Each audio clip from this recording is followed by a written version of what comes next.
प्रिय विद्यार्थियों, हिंदी परिवार की इस ऑनलाइन पाठशाला में आपका हार्दिक अभिनंदन स्वागत है। आज हम जिस विषय वस्तु के आधार लेकर के चले हैं वो विषय वस्तु हिंदी के विद्यार्थियों के लिए काफ़ी महत्वपूर्ण साबित होगी और प्रत्येक प्रश्न पत्र में, चाहे वो 9वीं का हो या 12वीं का हो, 9 से 12 तक के पाठ्यक्रम में एक विशेष टॉपिक के रूप में निबंध लेखन का जो प्रश्न आता है उसको करने में आपको बहुत सी सहूलियत मिलने वाली है इस वीडियो को देख करके। तो प्रिय विद्यार्थियों, यहाँ हम निबंध को लेकर के चर्चा करने वाले हैं। तो आइए विद्यार्थियों, देखते हैं आखिर निबंध क्या है और इसके भाग कितने होते हैं, शैली कौन कौन सी होती है, कौन कौन सी विशेषताएं लेकर के निबंध चलता है, आगे बढ़ता है। तो विद्यार्थियों, ये आज का जो वीडियो है वो निबंध से संबंधित जितनी भी गहराइयां हैं, जो चीज़ें अछूती हैं आपके लिए विद्यार्थी जीवन में हिंदी के लिए, तो वो चीज़ें आप इस वीडियो के माध्यम से ग्रहण कर पाएंगे और एक आदर्श निबंध का एक नमूना लेकर के, जिसे लेकर के आप निबंध लिखेंगे, ऐसा एक नमूना लेकर के भी हम आगे के वीडियो में आपके सामने आने वाले हैं वीडियो लेकर के। तो उससे पहले विद्यार्थियों ने महसूस किया है कि विद्यार्थियों को कौन कौन सी चीज़ों में निबंध लिखने से पहले कौन कौन सी बातें जो आपके लिए जानना जरूरी है, उनको लेकर के आज हम ये वीडियो लेकर के आए हैं। तो प्रिय विद्यार्थियों, देखेंगे आखिर निबंध है क्या, इसकी क्या क्या विशेषताएं हैं, क्या क्या इसकी शैली है, कितने प्रकार होते हैं, शुक्ल जी ने इसके बारे में क्या कहा है। तो विद्यार्थियों, आइए देखते हैं निबंध। विद्यार्थियों, यहाँ पर आधुनिक गद्य साहित्य की प्रमुख विधा के रूप में निबंध को लिया जाता है। जैसा कि हम जानते हैं कि निबंध की बहुत सी विधाएं होती हैं, जैसे कहानी है, उपन्यास है, नाटक है, निबंध है, आलोचना है। तो विद्यार्थियों, ये बहुत सी विधाएं होती हैं जिन पर हम रह करके और हिंदी में आगे कुछ भी अभिव्यक्त कर पाते हैं। तो विद्यार्थियों, यहाँ आधुनिक गद्य साहित्य की एक प्रमुख विधा के रूप में निबंध को लिया जाता है। विद्यार्थियों, निबंध को गद्य की कसौटी कहा जाता है। विद्यार्थियों, कसौटी किसे कहते हैं, पहले तो आपको यही समझना है। तो कसौटी होती है परख, एक तरह से जांच। यहाँ विद्यार्थियों, इस कसौटी शब्द को प्रमुख रूप से स्वर्ण के रूप में, सोने के रूप में लिया जाता है कि जो सोने को परखा जाता है तो विशेष पत्थर होता है काले रंग का, जिससे जो सोना होता है उसकी जो शुद्धता है उसका पता चलता है और उस कसौटी पर सोने को खरा है या नकारा है, कैसा है, उसका हम पता चलाते हैं। तो यदि गद्य को परखना है तो गद्य की कसौटी निबंध को विद्यार्थियों कहा जाता है। अर्थात किसी का गद्य परखना है तो आप उसके निबंध को परखें, ऐसा इस पंक्ति के माध्यम से कहा गया है। विद्यार्थियों, यहाँ देखते हैं नी प्लस बंध, अर्थात नी यानी विशेष प्रकार से और बंध यानी बंधा हुआ। विशेष प्रकार से जो बंधा हुआ होता है उसे निबंध कहते हैं। विद्यार्थियों, निबंध का जो शाब्दिक अर्थ होता है वो होता है प्रयत्न। आगे देखते हैं, शुक्ल जी की एक परिभाषा भी हमने शामिल की है इसमें। आचार्य रामचंद्र शुक्ल की जो परिभाषा है, हिंदी साहित्य के बहुत बड़े जो अध्येता है, हिंदी साहित्य को बहुत बड़ी देन इनकी है। तो इन्होंने निबंध के विषय में क्या कहा है विद्यार्थियों, यदि गद्य कवियों या लेखकों की कसौटी है तो गद्य की कसौटी निबंध है। यदि कवियों को, लेखकों को परखना है तो उनका आपको गद्य परखना चाहिए, और यदि आपको गद्य परखना है तो आप निबंध को परखिए, अर्थात उसका निबंध देखिए वो किस प्रकार से, कैसी भाषा शैली का प्रयोग करते हुए, कैसे शब्दों का प्रयोग करते हुए उस निबंध को परखना है। तो विद्यार्थियों, यहाँ पर गद्य लेखकों की कसौटी तो गद्य है और गद्य की कसौटी है निबंध, इसलिए ये निबंध टॉपिक है आपके लिए महत्वपूर्ण हो जाता है। विद्यार्थियों, आगे चलते हैं। निबंध के जन्मदाता के रूप में एक फ्रांसीसी जो लेखक हैं, जिन्हें फ्रांसीसी पुनर्जागरण का सबसे प्रभावशाली लेखक कहा जाता है, वो है मोंटेन। ये मोंटेन को निबंधों की जन्मदाता के रूप में याद किया जाता है। यहाँ क्या उपयोगिता होती है निबंध विधा की, तो ये है कि भाषा की जो पूर्ण शक्ति है उसका जो विकास है निबंध में ही अधिक संभव हो सकता है। यानी कि हमें किसी भाषा को अभिव्यक्ति देनी है अच्छी प्रकार से, तो आप निबंध के द्वारा ही वो अभिव्यक्ति प्रदान कर सकते हैं। विद्यार्थियों, आगे चलते हैं इसकी विशेषताओं के अंतर्गत।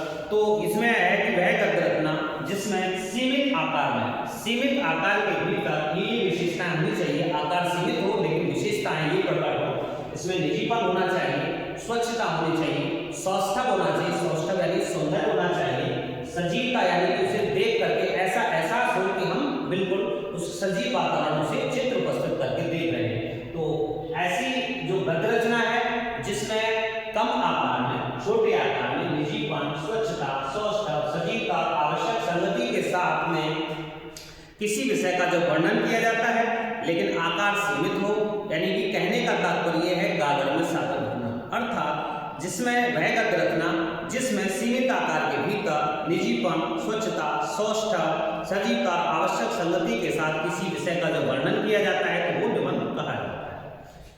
विद्यार्थियों, एक अच्छे निबंध की विशेषताओं के अंतर्गत हम लेंगे कि ऐसा हम क्या करें कि निबंध हमारा अच्छा हो, तो क्या क्या सावधानियां रखनी है, क्या क्या अच्छे निबंध की विशेषताएं हो सकती हैं जिन्हें लेकर के हम विशेषताओं को लेकर के हम निबंध जब तैयार करते हैं तो क्या क्या विशेषताएं उसमें होती हैं।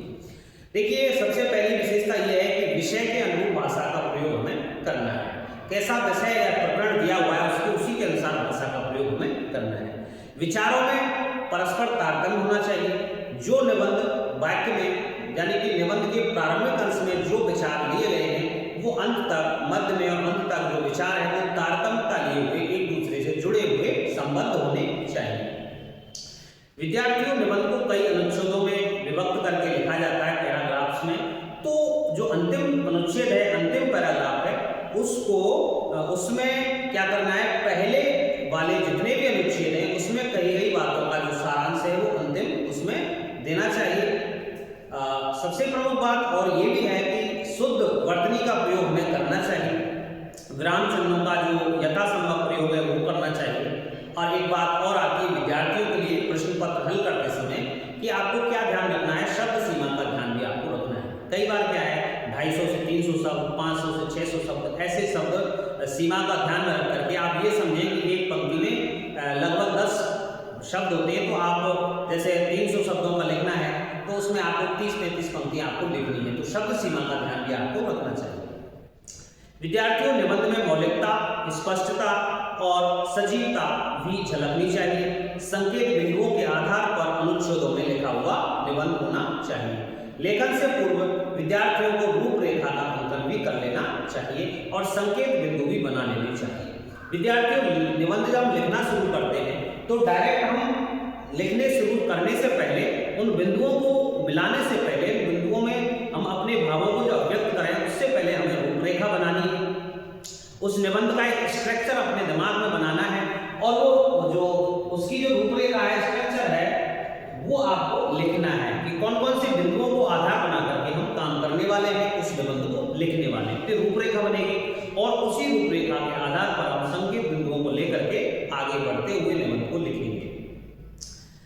यहाँ उद्धरणों में, सूक्तियों में, काव्य पंक्तियों में या आवश्यकता के अनुसार इनका हम प्रयोग करते हैं। सूक्तियों का प्रयोग, काव्य पंक्तियों का प्रयोग, मुहावरों का प्रयोग, ऐसे प्रयोग भी हम कर सकते हैं जिससे कि एक श्रेष्ठ निबंध की जो उत्पत्ति हो वो हो सके, एक श्रेष्ठ निबंध लिखा जा सके।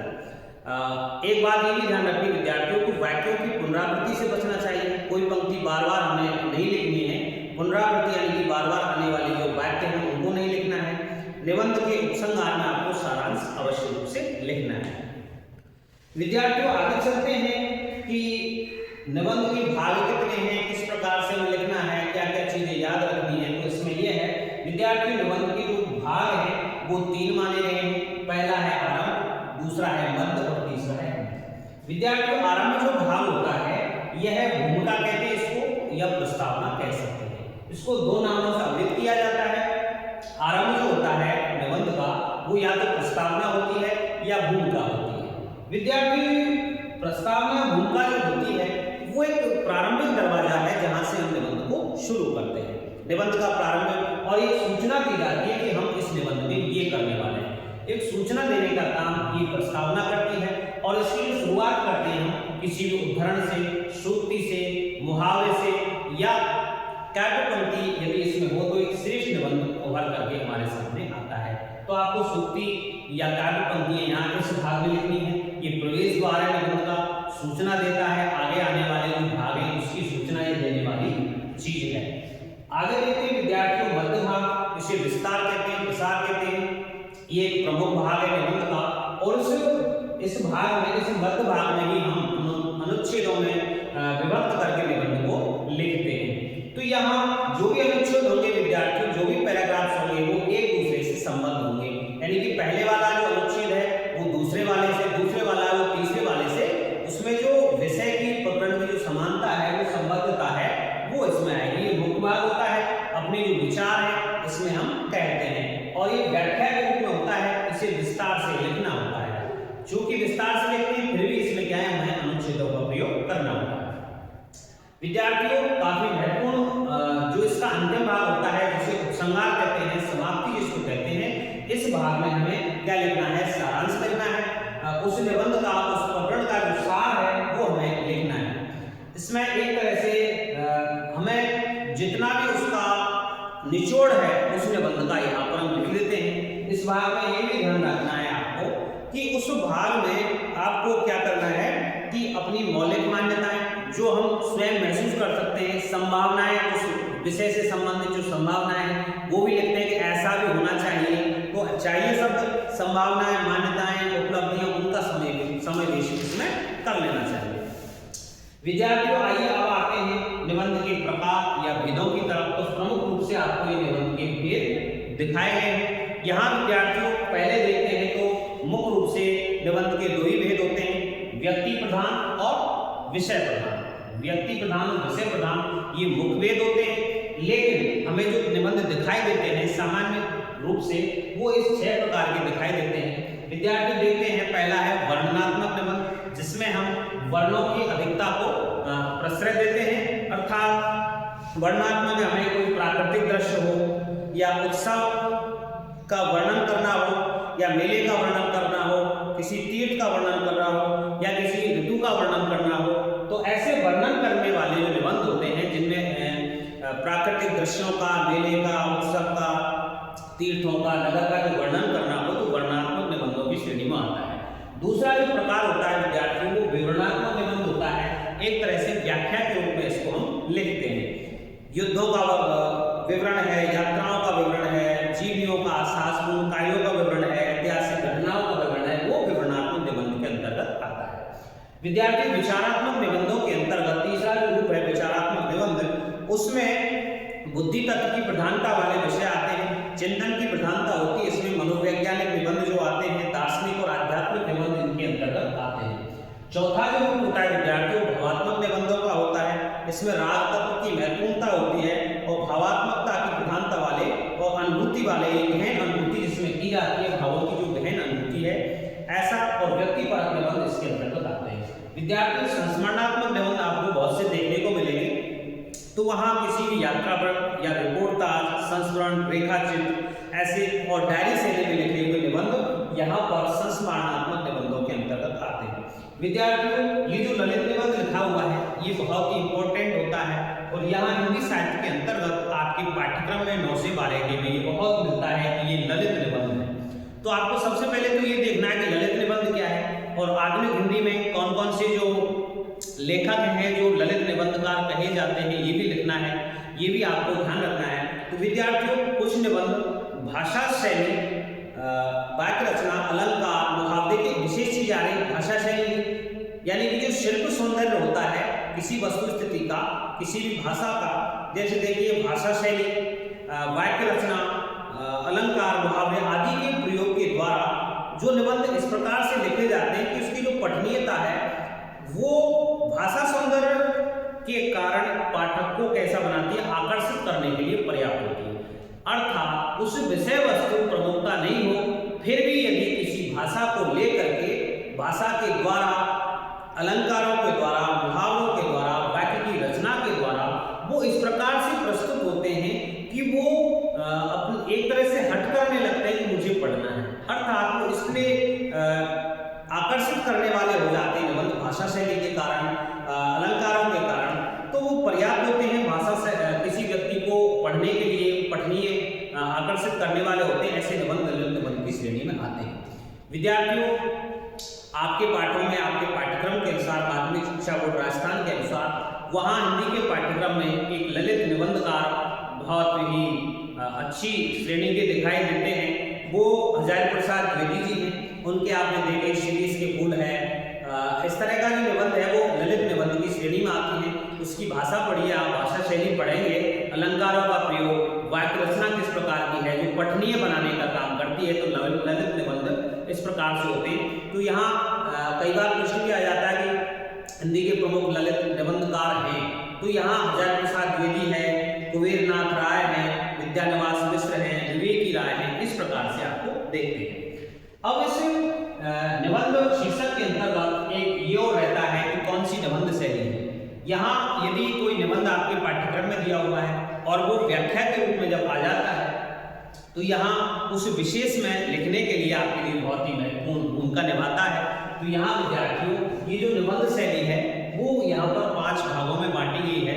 तो कौन कौन सी निबंध शैली किस प्रकार से होती है, तो विद्यार्थियों देखते हैं निबंध की शैली। शैली क्या होती है, अपनी बात को कहने की एक पद्धति होती है, एक तरीका होता है, स्टाइल होती है, किसी बात को कहने की समझाने की जो पद्धति है उसे शैली कहते हैं। इसमें शैली क्या करती है कि निबंधकार जो होता है उसके व्यक्तित्व और निजीपन प्रकट करती है कि निबंधकार कैसा है, उसका व्यक्तिगत जो सामाजिकता कैसी है, उसकी व्यक्तिगत जो विकास है वो किस प्रकार से हुआ है, अर्थात निबंधकार का जो व्यक्तित्व है और निजीपन है उसको प्रकट करने के लिए शैली ही काम में ली जाती है। तो विद्यार्थी देखते हैं पहली शैली होती है निबंध की समास शैली। इसमें आता है विद्यार्थियों कम से कम शब्दों में अधिकाधिक भावों की अभिव्यक्ति। शब्द कम हो, कम से कम शब्दों में अधिक से अधिक भावों को अभिव्यक्त करने का जो नाम है उस शैली का है, उसे समास शैली कहते हैं। कम से कम शब्द हो और अधिक से अधिक भावों को अभिव्यक्त करने का काम समास शैली के अंतर्गत करते हैं। विद्यार्थी दूसरी शैली जो लेते हैं व्यास शैली है, इसे व्याख्यात्मक शैली कहते हैं। किसी जो विषय वस्तु उसको विस्तार देने के लिए, व्यास का अर्थ होता है विस्तार, किसी भी विषय वस्तु को विस्तार देने के लिए यहाँ इस शैली का प्रयोग किया जाता है, इसे व्याख्यात्मक शैली भी कहते हैं। तीसरी आती है विद्यार्थियों धारा शैली। धारा शैली में आता है कि विचारों भावों की प्रखर अभिव्यक्ति के लिए ये प्रयुक्त की जाती है। विचार या भावों की जो प्रखर अभिव्यक्ति है, तीव्र अभिव्यक्ति है, उसे धारा शैली के अंतर्गत माना जाता है। अब भावात्मक जो निबंध होते हैं विद्यार्थियों को धारा शैली में ही लिखे जाते हैं। चौथी आती है आवेग शैली या प्रलाप शैली। देखिए आवेग मतलब होता है विचारों में भावों में जो आवेग है उसमें शीघ्रता से सभी तरह से प्रभावपूर्ण अभिव्यक्ति करनी है, तो ये प्रभावशाली शैली है। तो यहाँ आवेग शैली है, आवेग में शीघ्रता इसमें दिखाई देती है। अंतिम जो शैली आती है निबंध की वो है व्यंजनात्मक शैली। उसमें व्यंग्य छिपा हुआ होता है और हास्य व्यंग्य के साथ विनोद का भी इसमें समावेश होता है। विद्यार्थियों आपने प्रेमचंद के फटे जूते हरशंकर परसाई जी का निबंध पढ़ा होगा। वहाँ उसमें शंकर परसाई जी व्यंग्य के माध्यम से उन चीजों को बताने का प्रयास करते हैं। तो यहाँ व्यंजनात्मक जो शैली प्रधान जो निबंध होते हैं उसमें हास्य व्यंग्य का पुट होता है, विनोद प्रवृत्ति उसमें दिखाई देती है। तो यहाँ व्यंग्य को प्रमुखता देने वाली जो शैली है निबंध के अंतर्गत विद्यार्थियों वो व्यंजनात्मक शैली के अंतर्गत आती है। तो विद्यार्थी ये थी कुछ प्रमुख विशेषताएं निबंध शैली की और निबंध के बारे में हमने जो संक्षिप्त परिचय है वो प्राप्त किया था। आगे हम अपनी अगले वीडियो में आपके सामने एक आदर्श निबंध लेकर के किस प्रकार से हम प्रस्तावना लिखते हैं, कैसे हम उसका मध्य भाग अनुच्छेदों में कैसे विभक्त करते हैं और कैसे काव्य पंक्तियों से युक्त प्रस्तावना को प्रस्तुत करते हैं और किस प्रकार से उपसंहार लिखते हैं, ऐसा एक आदर्श जो निबंध है वो लेकर के हम आने वाले हैं। प्रिय विद्यार्थियों, मिलते हैं अगले वीडियो के साथ, तब तक के लिए धन्यवाद।